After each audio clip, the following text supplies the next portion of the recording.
Hey, what's up, y'all? I'm live for you on DFWIRadio.com. You are tuned into the Zamir Watson Show.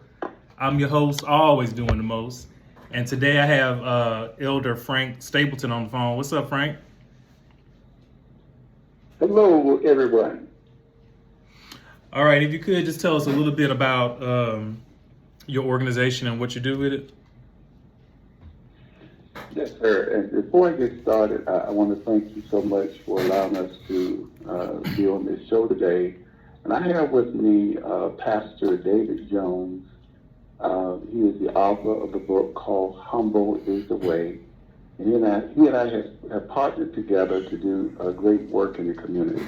So you'll be hearing from him a little bit later on. Okay. Yes, and what I have is a back in 2018, and the name of the company is called Advanced Destination Association. We are a 508c1a non-profit religious trust, and we help individuals fund their goals, their dreams, their projects. We help them show them how to live.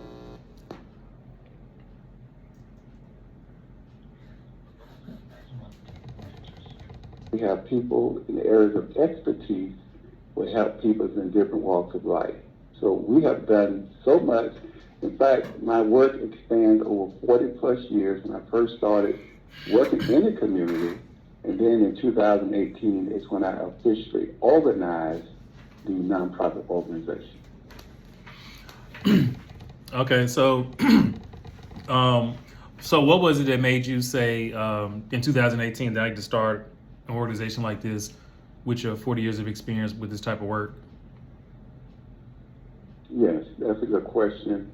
I have been working pretty much independent individuals that I meet that need housing, they need food, they need clothing, transportation. Some individuals have been wrongfully, convicted of something they did not do, and we needed to get representation for them. So I could not do this just working individually. So I had to organize a nonprofit. So now I'm able to help assist people with food, clothing, housing. Like we just had a young lady, she and her two daughters, they needed a place to stay. We were able to assist them until they were able to find somewhere else to go. We have assisted as many as 10 people at one time in my home that we have gotten off the streets, had nowhere to live. We put them up into hotels, paid the hotel fee for them until they were to support themselves. And one hotel here in Atlanta did a big write-up on us that this was during the midst of the pandemic was going on. We was helping to assist people. So I had to organize, and today we have about 15,000 members in the association, and we're excited about that. And so I could not do it by myself, so I had to organize. And now I have an army of people that we all rally together to help assist when we can. Yeah, and unfortunately, that service is needed or services because even before the pandemic, it just got worse during the pandemic. But before the pandemic, unemployment rates was rising, homeless population was rising, and it just wasn't a lot of different services that could suit everybody's needs. So it's good to know there's organizations out there that provide those services and try to help people get back on track and make peace with what's going on in their life in general. Yeah, the other day I had to take someone to the local food stamp department so they could renew their food stamps. And usually at a time you can call in and they can kind of help you out. But nowadays, I know here in Georgia, you have to actually physically come into the office. And when I brought the young lady over there, it was just hundreds of people wrapped around the building. And I took pictures and video of that. That is where my heart is. I'm here to help lift the burden of society through social and economic needs, and God has given me different vehicles to do that. And what we're looking for right now, we're looking for a building so we can be able to provide more resources to the community. We're looking for a place where they can come for non-spoken class, marital counseling class, how to balance your budget. We'll have a place for dental assistance, healthful eating and cooking and drinking, and just a host of things we want to do, but we need a location to do that. That is one of the reasons why we have this product called TerraClean. It's 100% biodegradable, all natural product. Don't have any chemicals. You can wash your clothes with it, your dishes with it. You can clean your floors, your windows, your doors, your carpet. This thing is absolutely amazing, and God blessed it with that product about 2 years ago. My organization, Advanced Destination Association, has exclusive rights to market around the world. And one of the ways the community can help us today is by purchasing that product. And our goal is to do 1 million bottles of that product, and it will give us all that we need in order to make an impact, not only here in Georgia, but around the world. Yeah, and see, I like stuff like that because I just feel like I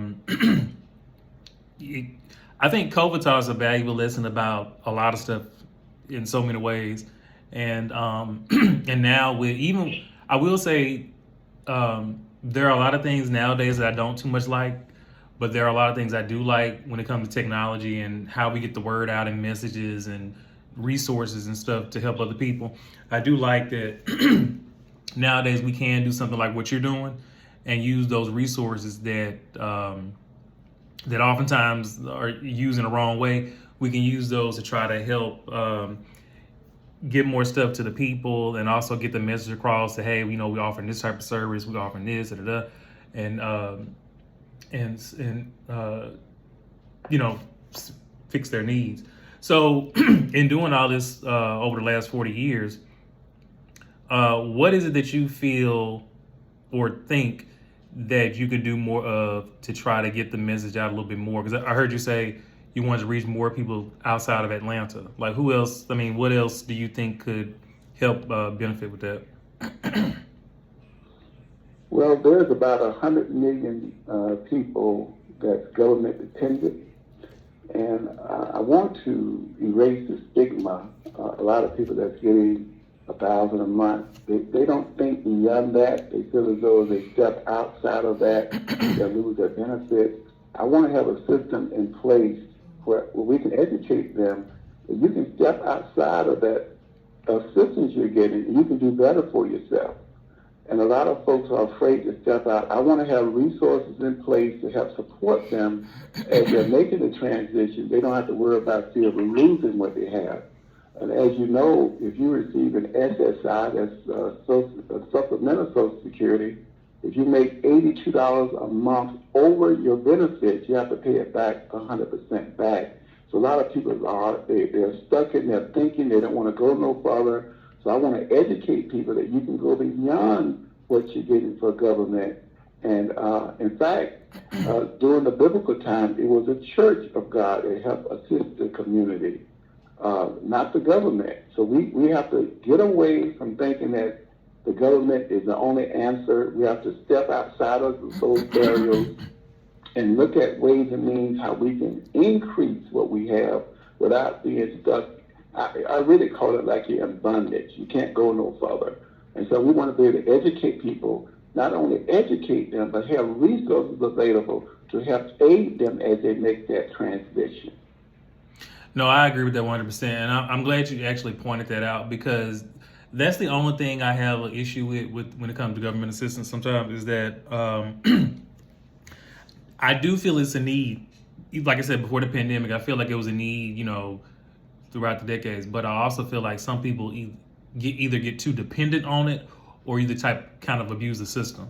And I feel like a lot of them get complacent once they, you know, start getting a little bit of assistance and, like you said, don't want to go further than what they're receiving. And I feel like it's kind of like a loan. Like if somebody loans you some money, you know, you get it, use it for what you need it for, pay it back, but also just do better. And I feel like a lot of people, I know every circumstance is different too. So sometimes, the struggle is a little real, a little bit longer than most. But I also feel like too that we should always try to do better than not try to rely on the government for every single thing. Yes, sir. And I deal with this from a practical point of view. I have a son. He was getting SSI along with some other benefits. And they looked at his account and said, well, we see that you've been making more than what you allowed it to make being on SSI. So unless you stop working, we're going to take away your benefit. So my son made an educated decision that they can have the SSI, and now he's making 4 and 5 times that. So he has been set free. And there's so many other individuals, because I'm his mentor, I'm his coach to help him along. But some people don't have that mentor or coach to say, hey, you can do better. Not only tell them they can do better, but actually walk them through that path so they can see for themselves they can be better. And if they happen to fall, you got to pick them up. So a lot of people rather preach a sermon, but it's best to live the sermon in action in Christian service and helping individuals. And that's what we're all about. We're about helping you, not just telling you what to do, but holding you by your hand to give you the resources you need to get you where you need to go. Right. And I'm glad you pointed that out too, because sometimes, a lot of times that is what it is with certain people who receive this type of assistance. They don't have that person in their ear telling them, hey, you can do better than this. It's all right for right now, but don't stay down there too long, and keep it moving. But a lot of it, I know here in Dallas, I was really surprised when I first moved here 6 years ago, how the system here is just not as effective as I thought it would be. First of all, I didn't even think the homeless population here in Dallas would be as big as it was. But for the different types of programs they have here, I'm a little shocked that they don't seem as effective, because I still see people who either getting denied for certain things and stuff like that. And even more so with the pandemic, it's still kind of bad. And then I noticed that the homeless population, across the country has increased even more so in cities like San Francisco and Washington, D.C., that for some reason, they don't have more programs in place to help these people out. Do you find that problem down in Atlanta? Right. Yeah, the same thing. It's amazing, all the people that's on the streets, up on the bridges. I mean, it hurts my heart every time I see it. There's about $280 trillion in global circulation, and 1% of the population controls 50%, which is over $140 trillion. And these billionaires and millionaires are spread out all over the United States. And to go into cities, I went to California, just tent cities, just people just living. I mean, I went as far as India, and people just don't have a place to stay. Everywhere I go, it's the same thing. With all the resources that we have, people are not stepping up, making a difference. But, I decided I'm not going to sit back. I'm not going to wait for those that are able to do it. I'm going to work within the resources God has given me and try to make an impact one at a time. And that's what we have been doing. Yeah, sometimes you have to do that, because I think that's also been a big argument too when it comes to issues like this, is that people who are wealthy or extremely wealthy, they don't help out. Not saying they're obligated to, but I do feel like I don't know, maybe it's just me because how I was raised, but I feel like if you blessed enough to help somebody out in their time of need and not look for nothing in return, why not help them? Especially when you look at certain circumstances where it may be like a single mother or something who lost her job and that's all she had, or that's all she know how to do, and she can't find nothing else. You can probably use your wealth. I'm not saying you have to take care of her and her family, but you can use it to help assist her in some type of way where she could possibly get back on track or find some way to provide for her family. But you have a lot of them, they just don't get involved. Like it was recently I was looking at the situation that was going on in Maui. It's kind of the same thing. Like you have all these wealthy people out there, and all this damage was done to the city, and very few of them, if any of them, I don't think, even help, you know, uh, build the city back up. And it's like that in a lot of places, even here in Dallas. Like you have a lot of people that's wealthy because their mentality is, you're like, oh well, it ain't my problem. And I feel like um, on so many levels, it's kind of crazy because I'm like, do y'all not see as a society that we can't really grow and, all together as, everybody in this country, if we don't start putting more into education and jobs and, the cost of all that type of stuff. We have to think about that overall because it affects all of us on some level, some more than others, especially those of us who don't make, in the millions. Like, I don't get why they don't see that. And I think my problem is, you see a lot of them, especially if they're like big name people in certain cities or just in general. They speak about, oh, how I'm blessed and doing stuff like that. But being blessed should be more about receiving a big paycheck, living in a big house, and driving fancy cars. It should be a service to help other people also. Yeah, and that's the main problem. The poor will always be with us, but I try to meet people and not leave them like I found them. Everyone that God allows me to meet, always try to make their lives better. So that is my burden. My burden is to help assist individuals. That's what I'm called to do, to help lift the burden of society through social and economic means. And God has given us platforms where we can help individuals to do better. I'm just trying to bring awareness to the community. We need your support and helping this to become a reality. I cannot do it by myself. I need all of our gifts, our talents, and abilities to come together, and the resources to come together so we can make the communities around the world much better. In Dallas, I have members in Dallas. I have members all around the world. And so I'm just trying to get the word out. You have a nonprofit organization that is not talking the talk, but we're walking the walk, and we're making it happen every day, affecting the lives of people in our communities. And we even have people around the world. Have people calling me from different parts of Africa and India, Australia. We're constantly being a beacon of light. Someone every day is being impacted by this ministry that God has blessed us with, Advanced Destination Association.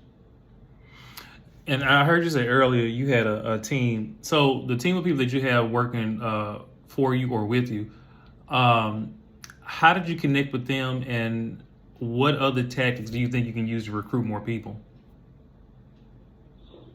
Well, we have individuals that, in fact, here in Georgia, we are assembling a team of social workers because we're getting ready to do something very special. We're getting ready to impact those individuals that's on food stamps, that get social services.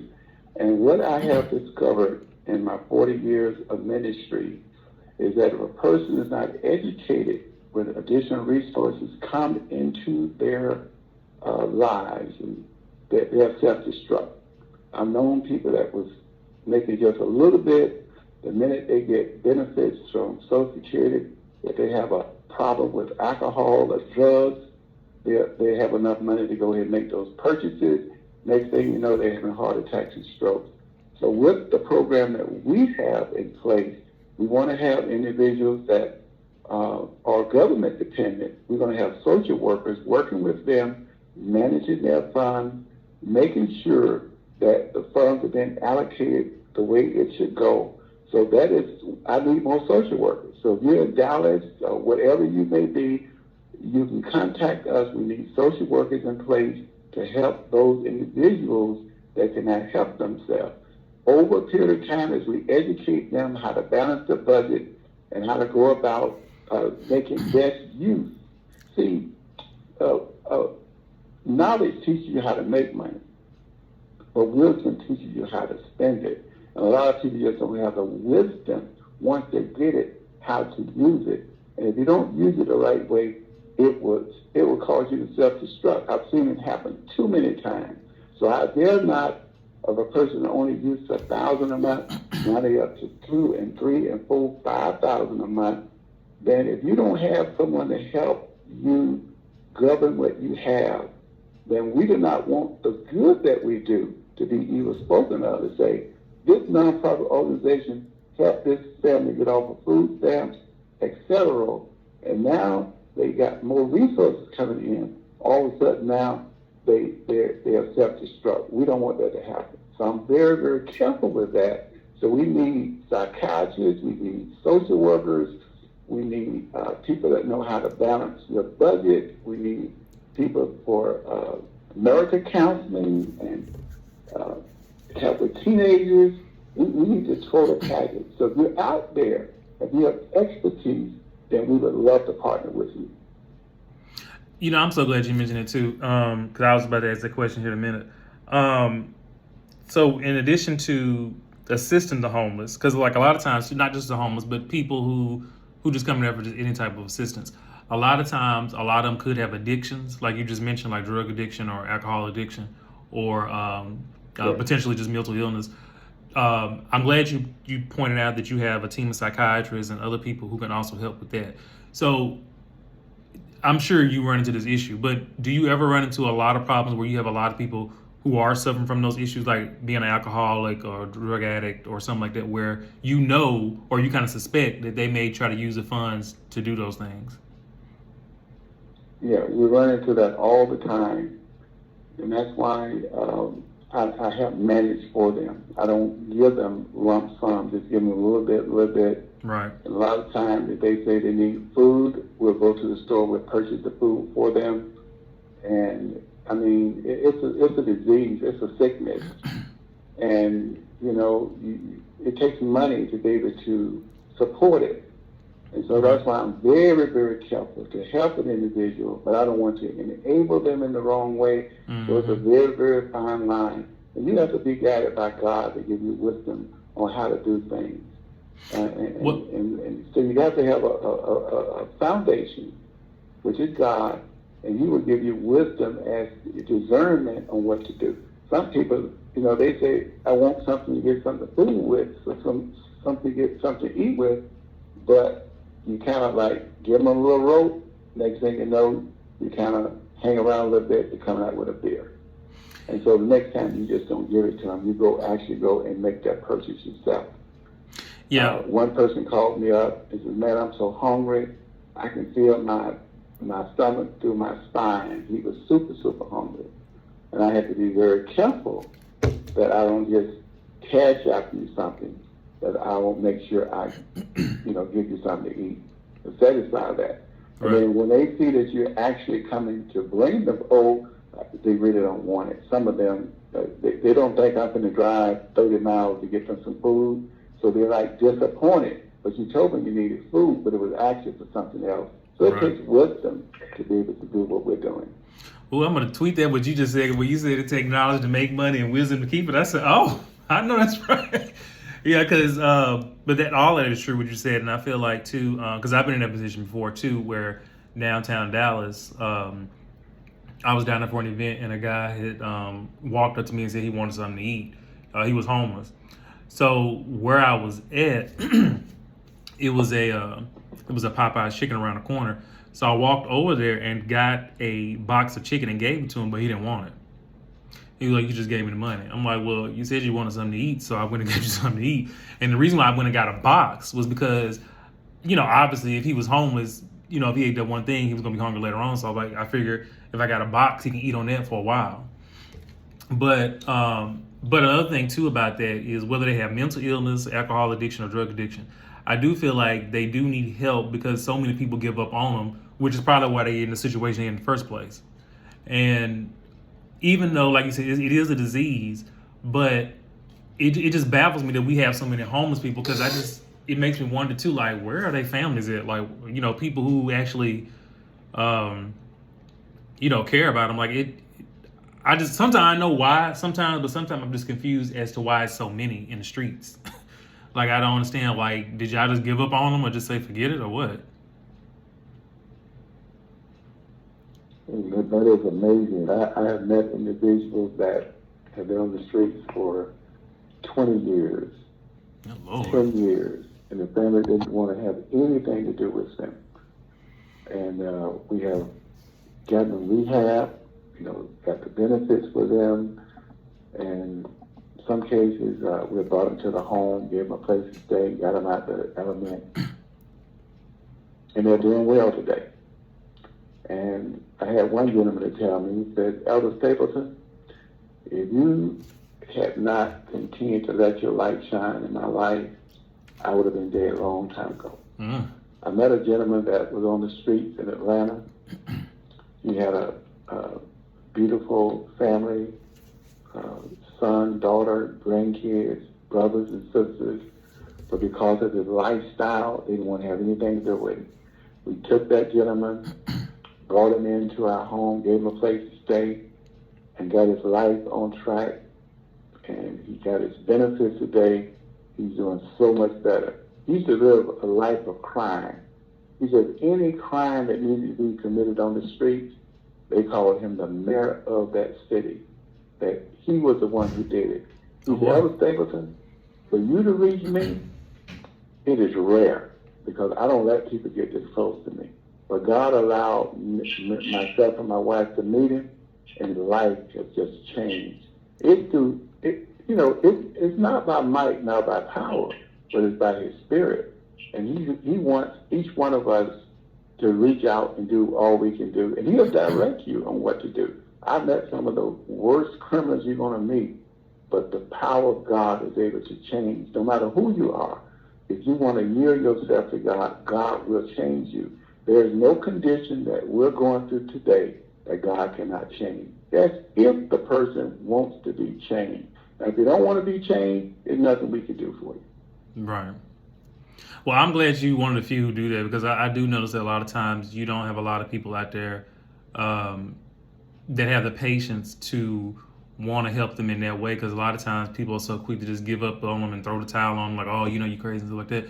But a lot of times people, they need help without asking, and sometimes you just kind of, well, I know everybody don't have it in them, but I just feel like so many people give up on them so quickly and so easily.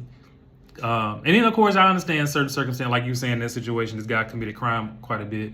But even with that, like, I think if maybe somebody would have caught it earlier, that could have been, resolved earlier on. Now, do you have a lot of issues like that where, not necessarily crime related, but where, let's just say somebody who is an alcoholic, where the family was like, you know what, I can't deal with him or her because, they stay drunk all the time. We can't deal with it, da-da-da. I mean, do you get those issues a lot too? Where people just... Yes, I do get those issues, and that's why it's very important that some individuals need professional help. Some individuals I cannot help. So we need resources or organizations that can deal with substance abuse and alcoholism that can help those individuals out. And God has blessed us here in Atlanta, Georgia, to find resources to help assist those individuals. You don't know who you are attracting. I was at McDonald's the other day, and I had no idea the person was sitting there. He seemed like he was perfectly normal. And all of a sudden he went outside and he just started just talking in a way like he had lost his mind. And when I was in the McDonald's talking, I had my phone on speaker, and he looked at me like, and I quickly, because there wasn't no one there but he and I, so I quickly just took it off speaker. And I'm saying, if I had kept it on speaker longer, this man could have came over there and banged me or did anything, because he had a mental issue, but you couldn't tell. Right. But when he went outside, he opened his mouth and was fussing with somebody. I could tell that this is someone that's very dangerous and will hurt you. So you'll never know who God is going to bring you into that atmosphere, but you got to have wisdom to know what you're dealing with, how to go about dealing with, and always have you resources and people that you can direct someone to get help, as I mentioned before, if they're willing to accept the help. Right. And Yeah, and then two, a lot of times you just don't know. That's why when I was saying earlier about, I know social media technology, they do get a bad rep for people who use it the wrong way, but if you use the right way, it can be impactful. Because I know about 4 or 5 years ago, I did a show on mental health and suicide, and one of the things that I forgot why I was doing it on suicide that day. Somebody had died from committing suicide or something like that. So basically, I was just talking about mental health, and provided the suicide hotline number, and also here in the Dallas area provided numbers for different centers and resources that provide consultation and counseling for people who may be thinking that. Because I just this guy had who was listening to me one day had inboxed me and told me, he said, I heard what you said or whatever. I wasn't dealing with suicide, but I was telling him, like, with mental health, like, I've never thought about committing suicide because I've always had a strong mental stability when it comes to my thoughts. And, even when stuff bad happened, I never have ever thought to commit suicide. But basically he was saying was, I was listening to you, what you were saying about how you deal with it and the stuff you do with exercise and all this stuff. And he said, I used to work out and do other things too, like similar to what you're doing, but he said I just kind of lost my way in life. So long story short, I just told him that even for me, like, I think we all at some point go through stuff that kind of bring us down, but I've never got that low to the point where I would kill myself. But I think the thing is, a lot of people don't have people to listen, because when I was talking to him, he was saying nobody ever said up and listened to me, or took the time to acknowledge things that I was trying to explain to them and stuff like that. So I think it's kind of the same thing, like type of work, or, well, I ain't gonna say the type of work you're doing, but the people you need to do this type of work is that you need more people in the world who are willing to help people in need, especially in a way that we've all been helped in some type of way. And I feel like nowadays everybody's so caught up in their own world, they don't want to, I ain't gonna get involved with it, that ain't my problem, or I ain't gonna help this person because they grown, or stuff like that. And I'm just like, you can't think that way, because what if it was you? That's how I look at it. Because I always put myself in that position where, what if I was homeless, or what if I was on drugs or something? Would somebody help me? That's so true. I remember about 20 years ago, I was faced in a situation here in Georgia.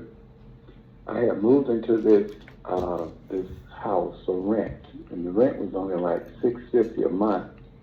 And I noticed every time I look around, the landlord was going up on the rent, and it got up to $1,200 a month Lord. in a year's time. I said, sir, why are you going up on the rent?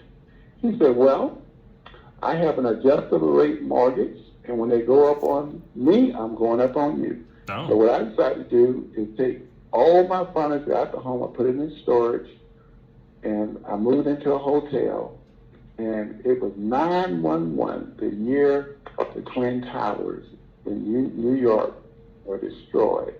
I got a call from a gentleman I'd already inquired about a place to stay, and it was out in the city called Covington, Georgia. So my wife and I, we rode out, saw the place. During that time, credit was about nothing. And so the gentleman said, I really like you, Stapleton. He says, I have a lot of people that's qualified to get this home we're living in today, but I'm going to give you all the opportunity. And they worked out a lease option to buy for 1 year. And do you not know that we were able to qualify that next year? This home it has 6 bedrooms, 3 baths, it's a 3-story home. That is why when someone needs somewhere to stay, I don't hesitate, because I know it was God that gave us this house. He did it. So if he looked out for me, I'm here to look out for other people.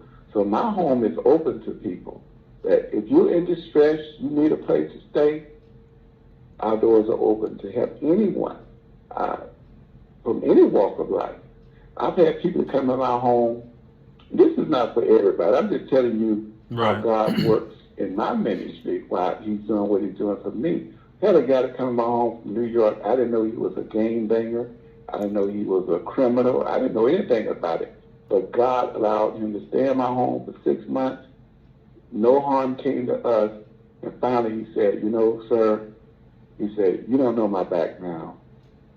But he began to tell me some of the things he used to do. And God shielded me. I said, you called me, sir, because you had nowhere to go. You needed a place. You answered my ad. So I'm here to help assist you. But God is going to be the one who, he always had my back. He had my back for me and my family. But what we're looking to do now is that we want to buy locations. We want to buy apartment complexes, even a hotel where we could house people. And I need the help of the community. I need you guys to spread the word about what we're doing, any kind of way, like you say, many hands make the work go light. Little by little by little. How do you eat an elephant? Little piece at a time, because I don't eat elephant, just the illustration that we need everybody's resource to come together and we can make this happen. We can do it. I'm not waiting on Washington to do anything. God wants his people to be the head and not the tail, above and not beneath, the lenders and not the borrowers. And God will do it for us if we all come together and bring our resources together.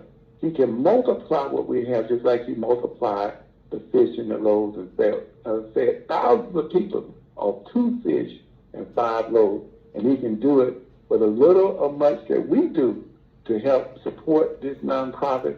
God can stretch it, and we can do great things in his name.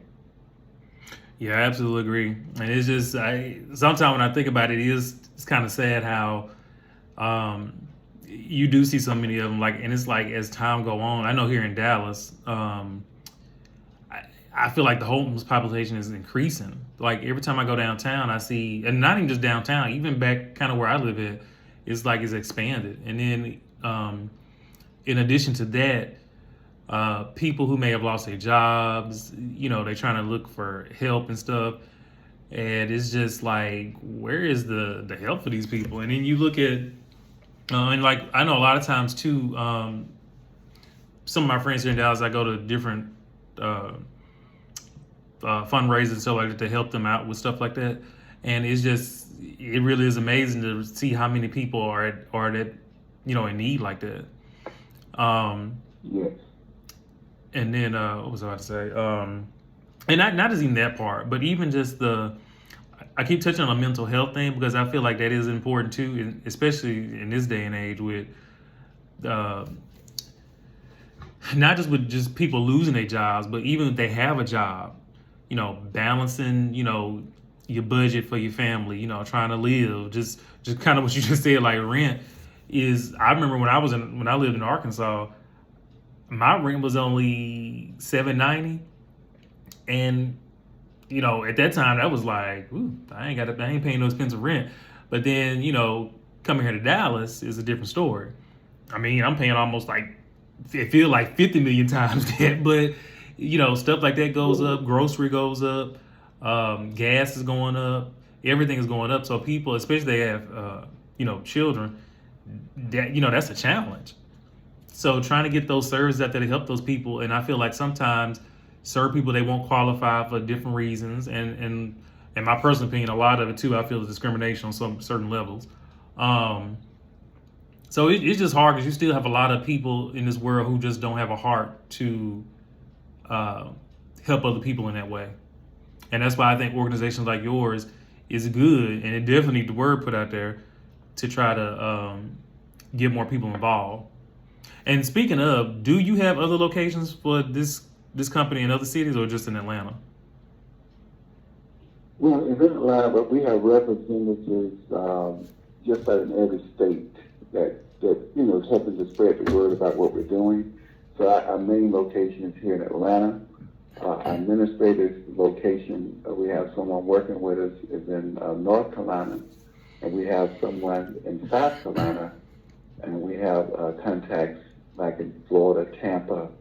The word is really getting out of what we're doing, and the more people that know about what we're doing, the faster we can reach out goals that's individually and collectively. I have a lot of members in my organization who have debt elimination. They want to get the debt paid off. So we want to raise resources so we can help. Because the Bible says, owe no man nothing but love. And the person that borrows money is indebted to the lender, and he does not want us to be enslaved to nobody. Right. So we try to help people to become debt-free.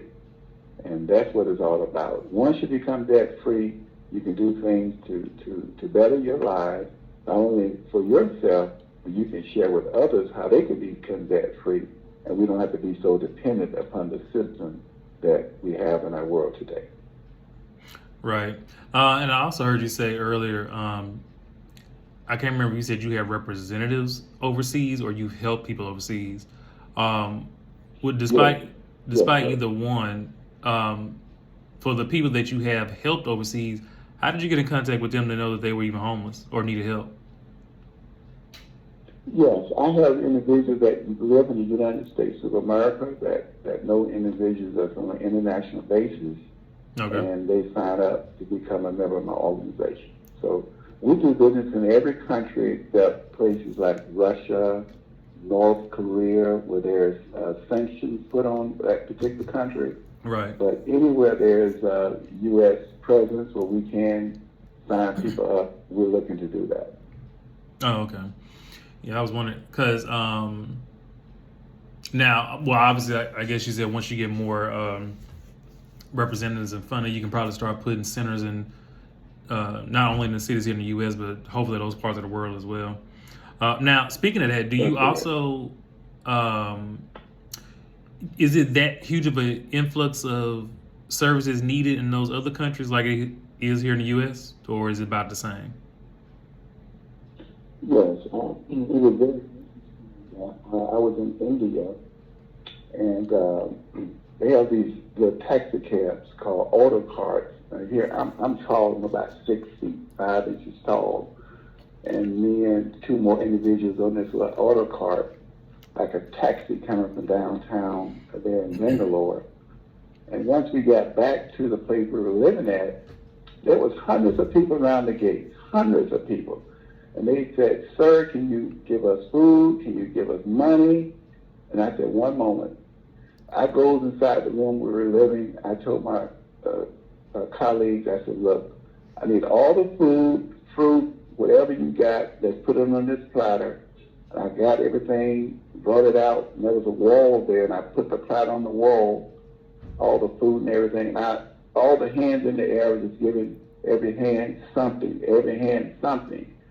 And till every hand that received something was down, and I looked around, everybody got something. I don't know how it happened, but everybody got something.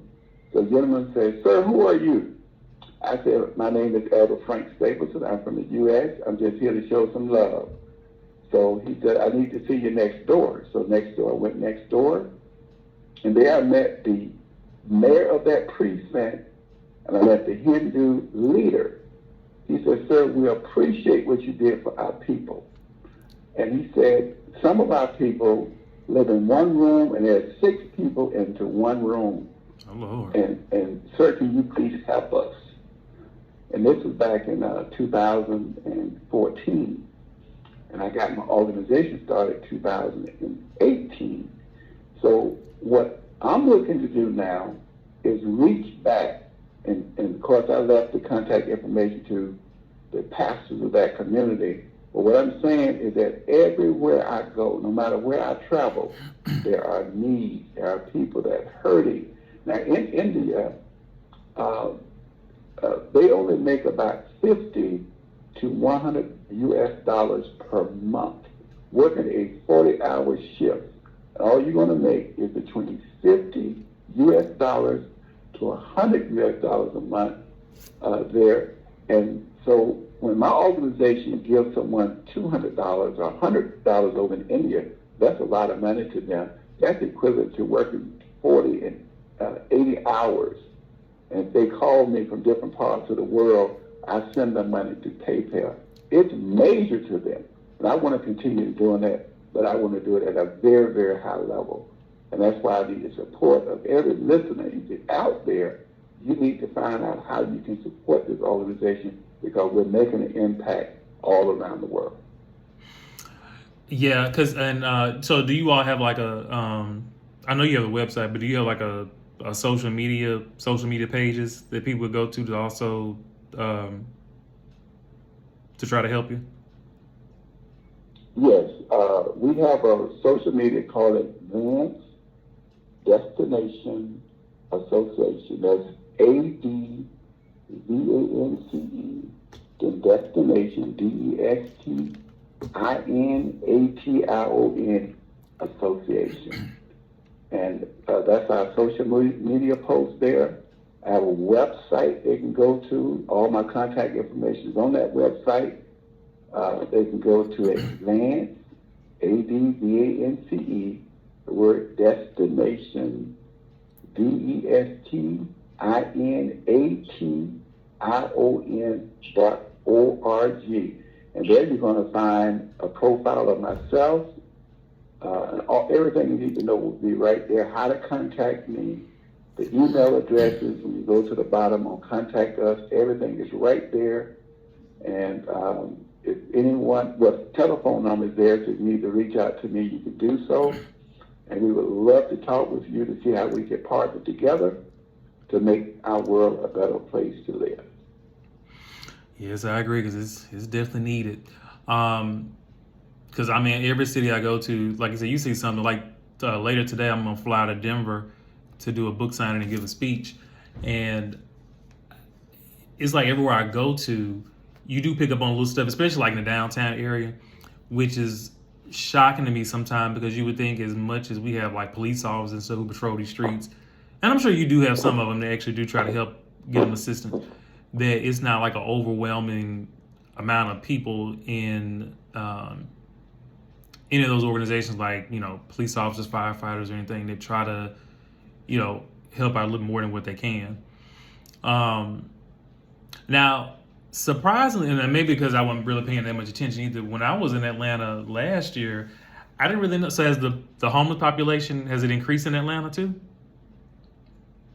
It has increased, especially when you go into the inner city, around downtown. You'll see people under bridges. You'll see tents. As you drive the interstate, you see tents. And I mean, it is really bad here in Atlanta. Yes, we really need a lot of help. And I believe that charity begins at home. So the first thing I want to do is make an impact right in this city. And then we'll begin to go to other places and do the same thing. But you got to take care of your home first, and that's what we're planning on doing. Right. Yeah, you definitely got to take care of the home first. Now, are you all, well, I know you're looking for help, but do you have any partners in mind that you've reached out to for assistance, or do you have some already?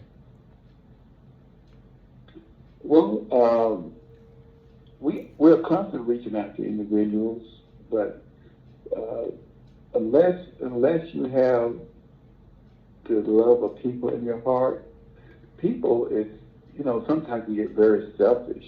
Right. They want to only cater to themselves. So, God has impressed upon the individuals that they want to give. Everyone that doesn't have that giving spirit about themselves. But the Bible says, Luke 6:38, it says, give, and it shall be given unto you. Before you can receive, you got to first be a giver. Mm-hmm. And for those that find yourselves wanting to give and to help, God will bless you richly. Every time you reach out to help someone, it is impossible for you to help without you being benefited from yourself. If you help, God's going to help you. So with the economy, the way things are going right now, you just have to keep working. You have to keep putting your name out there. And a lot of folks lost millions and millions of dollars in the stock market. Mm-hmm. And folks are afraid nowadays. They're trying to hold on to everything that they can. The Bible says nothing wrong with money. He said the love of money is the root of all evil. I'm so glad you said that, because people. How do you apply it? Because people misquote that scripture all the time, talking about money is evil. I'm like, no, money's not evil. It's the love of it. Some people have too much Love admiration it. and do evil stuff with it. Yes, sir. So it's nothing wrong being When wealthy. you You can give say it to no. help, I'm sorry, go ahead. I'm sorry. When you give it to help those that are in need, it's like you're doing it unto God. You said, when I was sick, you visited me not. When I was in prison, you didn't visit me. When I was hungry, you know, when you do these kind of things, he said, it's like you're doing it unto him. And he will bless you every time. I mean, he would get, he's blessing. I mean, I can tell you story after story of how God has blessed because you reach out to show love to help other people. And but you have some people that have been hurt and lost funds, and they're trying to hold on to everything. And look, if something happened to you, that money does not go in the grave with you. That So part. it's best to try to do what you can do to help individuals right now. So God is going to, look, he never asked you to do something that he would not provide the provision for you to do what he asked you to do. So I know that he's going to give us everything we need to accomplish the task. You know, when it's a ministry, it's not work. It's labor of love that we're doing. We just don't have enough time in the day to keep doing what we're doing. We have to get rest, but it's a labor of love to see a person's life being transformed because you took the time to show them love. Right. Yeah, it's just, yeah, it is. It's unfortunate and sad, especially nowadays when I feel like a lot of these organizations that could help, they have the resources and the financial support to do it, but it's like it's limited, or they limit what they want to do. And even, not even just organizations, but just people in general, like who could also help financially. Like I said here, I'm going to reach out to some people I know back in my home state, and then some here to see if they reach out to you about what they can do to try to help with those different programs. Thank you. And one of the things that God did for me this year, back was May the 20th, 2023, was an organization. In fact, it was a university up in California called Haven University. They heard about what I was doing with my nonprofit organization. So their board of directors met together, and they honored me this past May 20th, 2023, with an honorary doctorate of business. They heard about what I was doing. They said, sir, your 40 years of life work, all you've been doing, we want to honor you. And this school is about 69 years old, have graduated over 6,000 prominent ministers, and they gave me this honor, and I'm very, very appreciative of it, but I use it for God's glory and His honor. Okay, so just real quickly, we only got about like a minute left. Just tell them again how to get to the website and all your social media platforms so they can contact you to assist. Okay. The best way you can get to me is go to advance, ADVANCE, destination.org.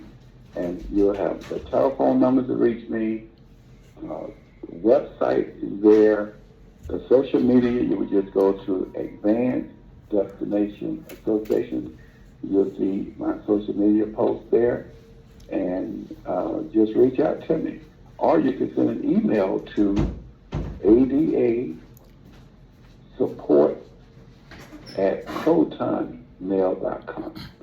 ADASupport@protonmail.com. Now I'm going to give out my direct number. If you want to call me, that number is 404-914-1942. And you can call me directly. Be more than willing and available to speak with you. All right. Well, thank you for that, and hopefully, I know I'll send you some information soon. to get you more assistance down that way. And thank you everybody for tuning in. I will see y'all here next, the first weekend of November on DFWIRadio.com. Thank you all so much.